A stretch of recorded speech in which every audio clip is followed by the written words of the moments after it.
আজকের গল্প সত্যিকারের মা। ঘুমটা আচমকা ভেঙে গেল তিন্নির।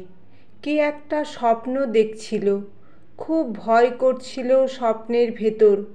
কাকে যেন একটা হারিয়ে ফেলছে, যাকে সে কিছুতেই হারাতে চায় না। প্রাণপণ আঁকড়ে ধরছে, গম্ভীর আশ্রয় খুঁজছে। এরকম স্বপ্ন মাঝে মাঝেই দেখে তিন্নি। কেন দেখে কে জানে। জানলাগুলো খুলছে আর বন্ধ হচ্ছে, দারুণ ঝোড়ো ঠান্ডা হাওয়া যেন উড়িয়ে নিয়ে যাচ্ছে। মাথার কাছে জানলাটা দিয়ে বৃষ্টির ছাট আসছে। উফ, যা গরম পড়েছিল, এই বৃষ্টিটা খুব দরকার ছিল, মনে মনেই ভাবে তিন্নি। বিছানা ছেড়ে উঠে জানলাগুলো বন্ধ করে। কেন জানে না, বরাবর এই বৃষ্টির ছাঁট গায়ে লাগাতে খুব ভালো লাগে। মা চেঁচিয়ে বলতো, জানলা বন্ধ কর তিন্নি, বাঁদর মেয়ে, সব জলে ভেসে যাবে। চোখ কি কানা হয়ে গেছে বাপ মেয়ের? দেখতে পাচ্ছিস না ঝেঁপে বৃষ্টি এসেছে? তিন্নি ইচ্ছে করে দেরি করত। বাবা মেয়েতে মুখ চাওয়াচাওয়ি করে কি একটা ইশারা আদান প্রদান হতো। কীরকম একটা জেদ যেন। মা যেটা বলবে তার উল্টো কাজ করবে তিন্নি, করবেই। ততক্ষণে ঘর বারান্দা জলে ভেসে গেছে। তারপর জানলা বন্ধ হতো। কিন্তু তিন্নি তো জানতো, মা কোনো একটা কথা বললে সেটা না রাখলে কীরকম অশান্তি হতে পারে। তবু কেন যে এমন করতো তিন্নি কে জানে। বাবারও তিন্নির এই অবাধ্যতাটায় প্রচ্ছন্ন প্রশ্রয় ছিল। বাবা হয়তো মনে মনে ভাবতো একটা তীব্র প্রতিবাদ হওয়া দরকার, যে প্রতিবাদ প্রণয়বাবু করতে পারেনি। হয়তো চাইতো তিন্নি সেটা করুক, ভেঙে দিক সব অত্যাচারের দেওয়াল। সকলে আড়ালে বলাবলি করত, কে বলবে এইটা নিজের মা, সৎ মা এমন হয় না। তিন্নির মা অকারণেই অনেক কথা বলতো তিন্নিকে, হাফ হাতে মেয়ে, লক্ষ্মী ছাড়া, অবাধ্য, আরও কত কি। অকারণে খানিকটা মার পড়তো। বাবা বাঁচাতো তিন্নিকে। এই রকম ছোট্টখাট্ট সব ব্যাপারেই মায়ের অকথ্য গালিগালাজ আর মার হজম করতে হয়েছে তিন্নিকে। দিনের পর দিন না খেয়ে থাকতে হয়েছে। তাই মা শব্দটাতেও ওর একটা আতঙ্ক। মায়ের ভালোবাসা, মায়ের স্নেহ, মায়ের কোমলতা সবটাই স্বপ্নের মতো তিন্নির কাছে। মা ভেবেছিল তিন্নি মেয়ে না হয়ে ছেলে হবে। তা হয়নি বলেই সেই রাগে তিন্নির প্রতি এত অবহেলা। অথচ পাড়ার অন্য ছেলেদের প্রতি মায়ের কি অপরিসীম ভালোবাসা। কার জন্মদিনে পায়েস বানাচ্ছে, কার জামা নেই তার জন্য জামা কিনছে, কাকে বাড়িতে ডেকে রান্না করে খাওয়াচ্ছে, সবটাই তিন্নিকে দেখিয়ে দেখিয়ে, যাতে তিন্নির কোমল মনটা দুমড়ে মুচড়ে শেষ হয়ে যায়। তিন্নির জন্মদিনের কথা মনে থাকতো না শিরূপার। বাবা কেক এনে কেক কাটাতো তিন্নিকে, কালী মন্দিরের পায়েস নিয়ে আসতো। মা বলতো মেয়ে নিয়ে আদিক্ষেতা, তাও না যদি ছেলে হতো।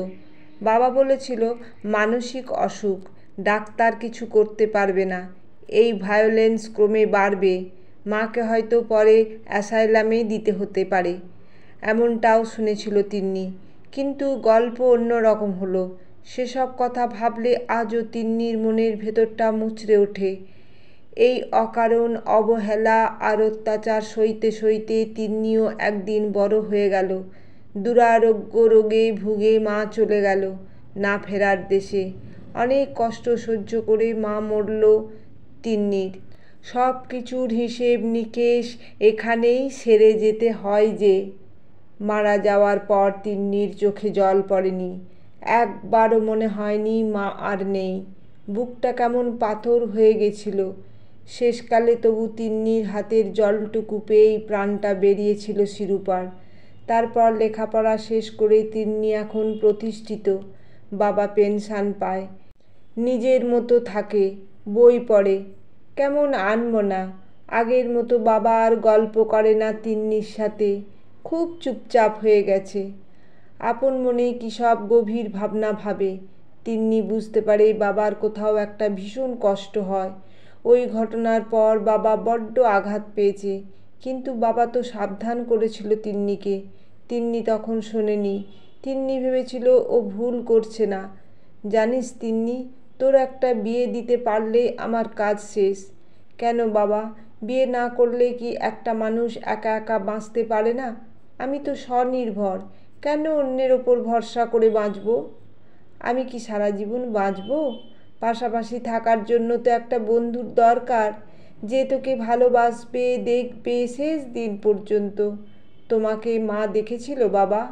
আমাকে দেখেছিল? কোনো দিন ভেবেছিল আমাদের কথা? এই যে হাতের কাটা দাগটা আমার মা বঁটি দিয়ে মেরেছিল, মনে আছে বাবা? কেউ কাউকে শেষ পর্যন্ত ভালোবাসে না বাবা, আমি বিশ্বাস করি না। ভালোবাসার ক্ষেত্র আধার সব সময় বিশেষ পাল্টে যায়। বোকারাই ভালোবাসে আর কেঁদে মরে। ঈশ্বর ছাড়া কারো সাথে প্রেম হয় না। অন্তত আমাকে কেউ আর ভালোবাসবে না। সবার ভালোবাসা পাওয়ার কপাল হয় না। তাই আমার বিয়ের কথা তুমি ভেবো না। এই আমি বেশ আছি। প্রণববাবু আবার নীরবতার গভীরে ডুবে দেন। তিনি নিজের ঘরে চলে যায়। কিন্তু তিন্নিও তো ভেবেছিল কেউ তাকে ভালোবাসবে, ভীষণ ভালোবাসবে, বন্ধুর মতো থাকবে আজীবন। মায়ের থেকে না পাওয়া ভালোবাসাটা সবটা দেবে তাকে। যখন বাবা ছাড়াও আর কোনো বন্ধুর প্রয়োজন হয়, সেই সময়ই তো তিন্নি পেয়েছিল তাকে। তিন্নিও গভীরভাবে ভেবেছিল কাউকে আর বিশ্বাস করতে পারবে না, ভালোবাসতে পারবে না কখনো। মায়ের অবহেলা, অত্যাচারে মনটা তার মরে গেছিল। নিজের মা যদি এমন হয় তবে আর কাকে বিশ্বাস করবে? ভীষণ সাবধানে থেকেও সেই বন্ধুকে তিন্নিও তো প্রাণ দিয়ে ভালোবেসে ফেলেছিল। এখনো ভুলতে পারেনি সেসব কথা। তিন্নির কষ্ট, অসহায়তার কথা, তার দুর্বল জায়গাগুলোর কথা, সবটাই তো সে জানত। আস্তে আস্তে তিন্নি জানিয়েছিল তাকে, বিশ্বাস করেছিল ভীষণভাবে। যখন একা জীবন দুর্বিষহ হয়ে উঠেছিল, তখন তো সোশ্যাল মিডিয়ায় আলাপ হয়েছিল শুভেন্দুর সাথে। শুভেন্দু অপরিহার্য হয়ে উঠেছিল তখন তিন্নির জীবনে। সারাদিনের সমস্ত খুঁটিনাটি কথা শুভেন্দুকে বলা চাই তিন্নির।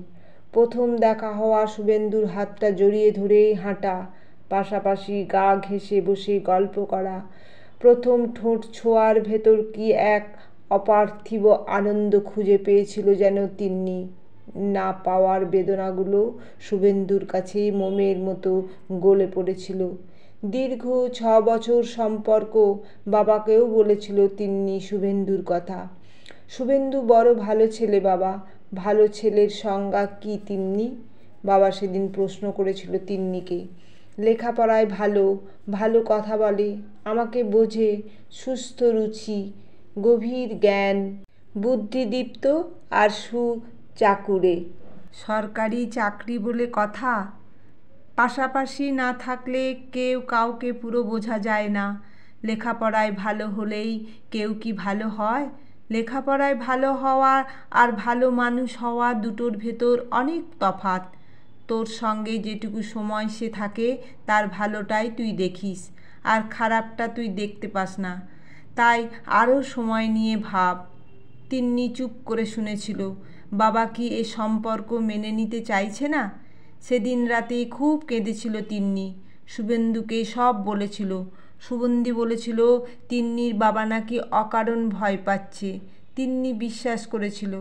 যার মা এমন তার মেয়ে কখনোই ভালো হতে পারে না। সে মেয়ে বন্ধু হতে পারে, বাড়ির বউ কখনো হতে পারে না। আগের দুটো সম্পর্কও নাকি শুভেন্দুর মা নাকচ করে দিয়েছিল। শুভেন্দু মায়ের সে কথায় সম্পূর্ণ সায় দিয়েছে। তিন্নি নাকি শুভেন্দুর বন্ধু ছাড়া আর কিছু ছিল না কোনো দিন। তাহলে এত ভালোবাসার কথা, এত ঘনিষ্ঠতা, সে সবগুলো কী ছিল? তিন্নি সে প্রশ্নের উত্তর আজও পায়নি। দেয়ালে সারদা মায়ের ছবির দিকে তাকিয়েছিল তিন্নি এক দৃষ্টে। চোখ থেকে জলের মুক্ত বিন্দুগুলো গড়িয়ে পড়েছিল। ছবির ভেতর থেকে মা হাসছিল আর বলছিল, আমি তোর সত্যিকারের মা। বাইরের ঝড় তখন থেমে গেছে।